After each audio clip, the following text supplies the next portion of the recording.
I can't harp on this enough. What makes this so bad for A&M is normally when you see these teams like Alabama, Georgia, Ohio State, Michigan, Texas, Oklahoma, etc. lose guys to the transfer portal, they're bench players. But today, A&M lost not one, not two, not three, but 4 starters, and meaningful starters at that. Make no mistakes about it. It's not even a crap show at A&M currently. It is a dumpster fire.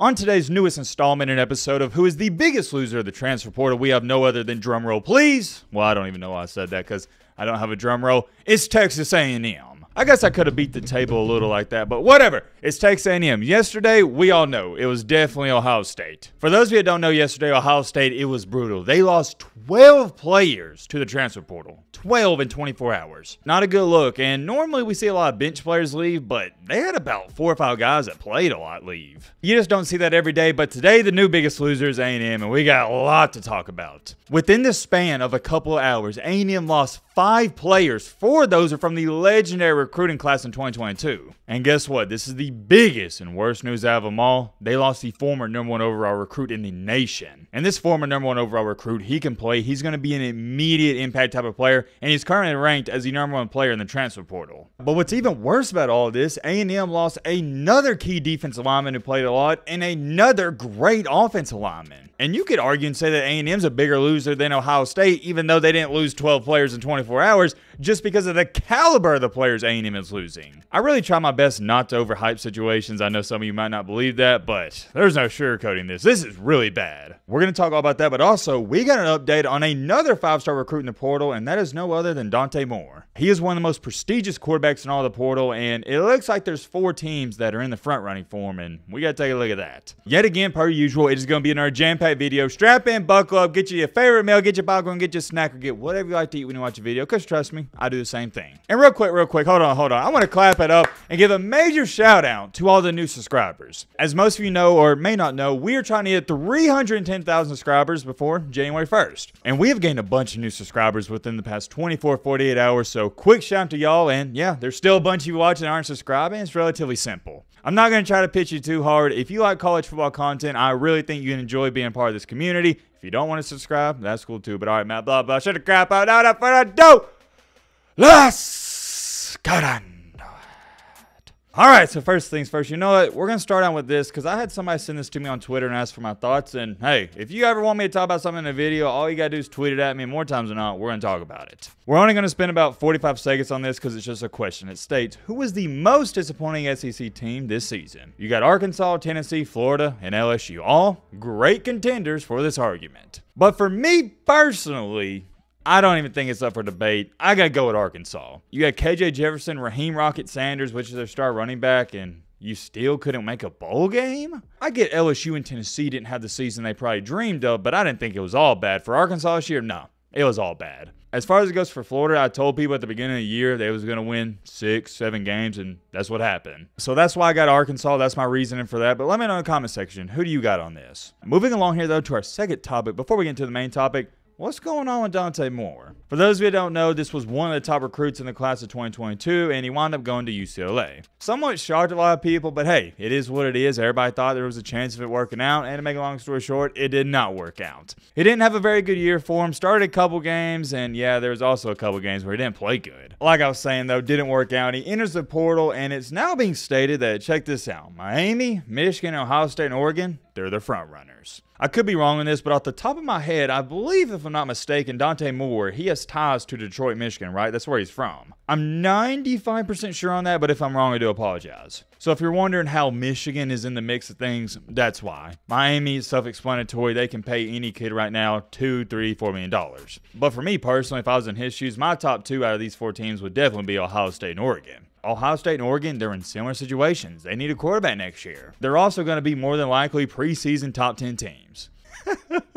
Just like this comment says right here, any top-level quarterback should avoid Miami unless they don't plan on going to the NFL. I couldn't agree anymore. The only reason Miami's thrown into every single big-time recruit's name is because of money. That's it. Overall, though, once you take out Miami, I think any of these 3 schools would be good for them. And I'm starting to lean towards the side of it'd be better to go to Michigan and learn and develop under McCarthy. As much as I do like his game and as much potential and upside I believe he has, I still think he has a lot to learn. That was very clear and evident for him at UCLA, but you also got to understand UCLA kind of threw him in the fire. We'll see what happens. There's his new 4 schools. I did want to give you an update on that. We may talk about that tomorrow or the day after. I could talk about that all day, but we got to get a move on to the main topic of the main encore. The main reason you clicked onto this video. What's going on with good old A&M? Well, if you're a Texas A&M fan, you might want to click off this video right now because I'm sorry, it's just not very good. We got bad news. If I was an A&M fan, I would just continue to tell myself this. Sometimes in this life, to take 3 steps forward, you got to take 2 steps back. Right now, you're taking the steps back, but maybe in a year, 2, 3 years, it's for the better. Key word is maybe, because we don't know that quite just yet. Anyways, though, getting on with what we need to talk about, the big time, and I mean big time news came out today, or not even just today, a couple hours ago, that Texas A&M star defensive lineman Walter Nolen has officially entered the NCAA transfer portal. If you've been keeping up with the channel, you may be sitting there saying, well, Matt, you reported on this yesterday, and you're right, I did. The reason I reported on this yesterday is because I saw this coming from 10,000 miles away, it just wasn't official. I had a couple sources telling me that this was going to happen, so I felt very confident making that video yesterday. I thought it was funny, though, because some people in the comments were like, wait, Matt, what are you talking about? This is false reporting. He's not in the portal. And I guess technically you guys are right. It wasn't official, but I myself knew it was official, if that makes sense. Getting back on track here, though, it is officially official. He's in the portal. And as to where it stands, you can also see he's the #1 player in the transfer portal. It is safe to say that everybody and their mama is going to be going after this guy, rightfully deserved. But hold on! It gets even worse. Within the same hour of A&M losing the former #1 overall recruit in the nation, they also lost their starting offensive lineman to the transfer portal. How good was this offensive lineman, you may ask?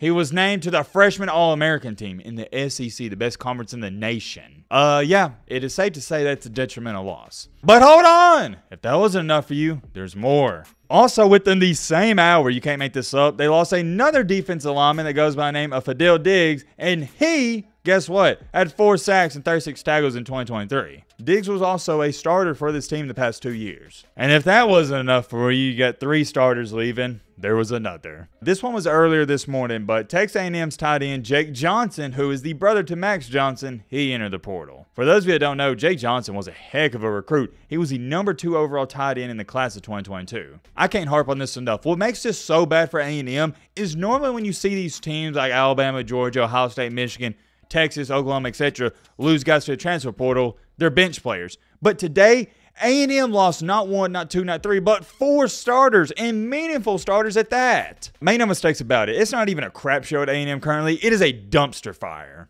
This team is falling apart right in front of our eyes in current time. And I'm going to go back to this. I know the transfer portal, we got all these guys in it, but it is still somewhat rare to see starters enter the transfer portal. Because when you're a starter, you're taking a risk. Just because you started at A&M doesn't mean you're going to start elsewhere. But I guess these A&M players, they've had enough. They're tired of losing. When you got starters leaving, and multiple starters leaving at that, that's when you know it's a train wreck. I don't know what's next for A&M, but I can tell you this much. It ain't looking good. Hold on. You can't make this crap up, guys. As to when I'm editing this video, another starter for A&M just entered the portal. What about that? What in the actual crap is going on? I'm glad I actually caught this before I uploaded the video. And yet again, it's another player on the defensive side of the ball. Texas A&M defensive back Tyreek Chappell. Am I saying that correctly, or is it Chappell? Don't know if I'm saying it wrong. I do apologize. He's in the portal, and he was a freshman All-American in 2021, and he started 30 games for the Aggies. Wow. That's all I know to say at this point. And I assume by the time this video goes up, another player or 2 may enter the portal. I mean, good gosh almighty, just like this comment says right here, who is going to be left in College Station? Somebody said our Aggies going to have a team next year. I know this person's cracking a joke, but shoot, man. I don't know what they're going to do. And what has me so stressed out about this, and I'm not even an A&M fan, it is the caliber of the players that are leaving. You're not having bench players leaving, you're having starters leave. Wow. That's all I know to say. You know what? I'll leave it up to you guys. Let me know your thoughts on all of this down below. But